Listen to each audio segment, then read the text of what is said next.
Welcome back. Joining me now is Joshua Gunn, one of the board members of the Durham Public Schools Foundation.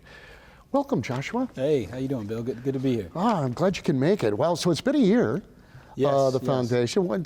You've been there from the beginning. What's it been like for you? I mean, and why did you get involved? I think I was there like sort of the second phase of the beginning, right? There was an initial group of folks, Zach Hawkins, Larry Hurst, Jim Key, and Megan Gonzalez-Smith, who were, I think, the founders, right? The visionaries. Right. And then I was asked to be a part of sort of the next phase of that visioning process for creating the foundation.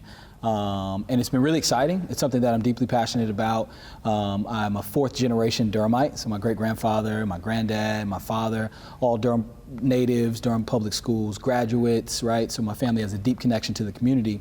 And myself being a Durham Public Schools graduate, I know the value of public education. I know what it did for me in my life, and I recognize that we have some challenges right now, and I take it as a personal responsibility to sort of help and do my best to get the community engaged. So this is real personal, right? Very because you went personal, through the Yep. system, the Durham Public School system. Yep. So for the community and even the public schools, just tell me, what has it been like as far as how the schools responded to the foundation and the parents? Sometimes it's tough to get them involved.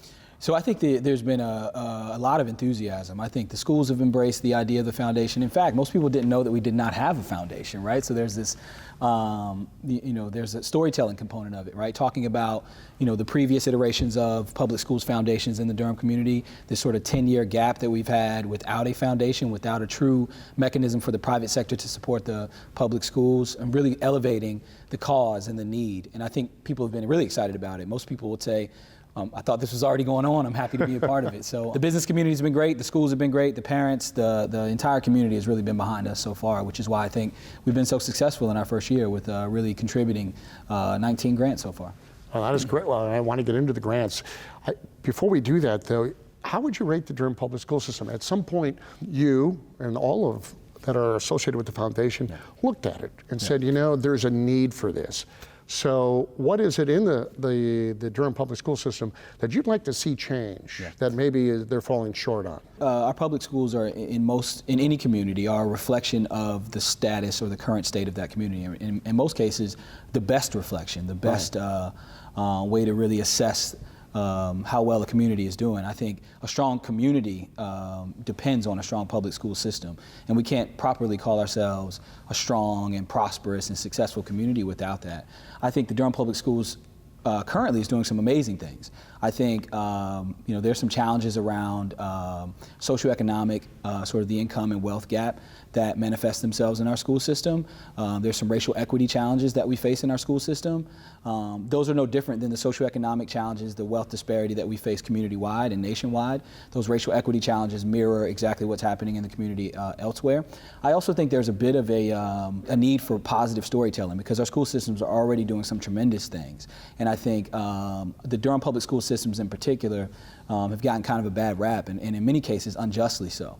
And historically there's some racial elements to that, right? Because our public school systems are 85% Black and Latinx students, right? So there's a sort of racial disparity there, and that manifests itself in the media coverage we receive, as well as the narrative that's coming out of our public school system. So we pride ourselves in the foundation on being a catalyst for the positive storytelling components and really pushing back at some of the metrics that are used to rate our schools, which we feel could be culturally biased in some ways. So I think there's some real work that the foundation can do to change the narrative, because our public schools, our principals are doing a phenomenal job, our educators are doing a phenomenal job. We're one of the highest funded districts in the state.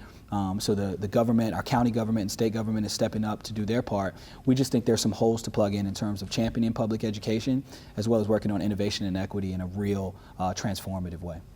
How does the foundation make that happen? Or how do you envision the foundation, because it's relatively young, the foundation going to get in and make that change? Because I hear you, that's happening all over the country. Yep. I think it starts with being intentional about the types of programs that we're funding.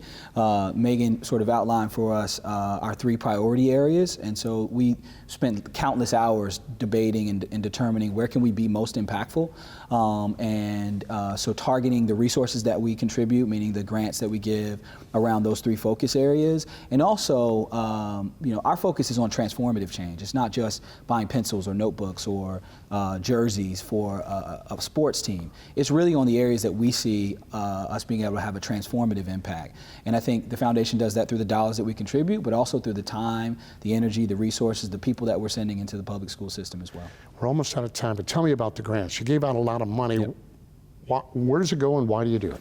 Yeah, so we've given out, I think, 19 grants totaling Wow. $55,000 in our first round. And those grants were in our 3 areas, right? Championing public education, innovation and equity, and investing in our people, right? So we have asked the schools to submit grant proposals based on those 3 target areas and create programs that we can help fund. And we've given them across the spectrum to places like Lucas Middle School, Southern High School, middle, high, and elementary schools in various different programs. And we feel like we can do a lot more, right? $55,000 is a great starting point, but there's a huge gap in funding and things that we need to step up to the plate to do, and we are calling on the entire community to contribute, especially the private sector, in making our public schools as great as the community of Durham can be. Now, that would be you guys out there. That's right, that's right. Joshua, thanks, man. What Thanks, a Bill. pleasure to meet you, and thank you for what you're doing. Likewise, thank you. Don't go away. When we return, we'll learn how the DPS Foundation is transforming Durham Public Schools through grants. Stick around.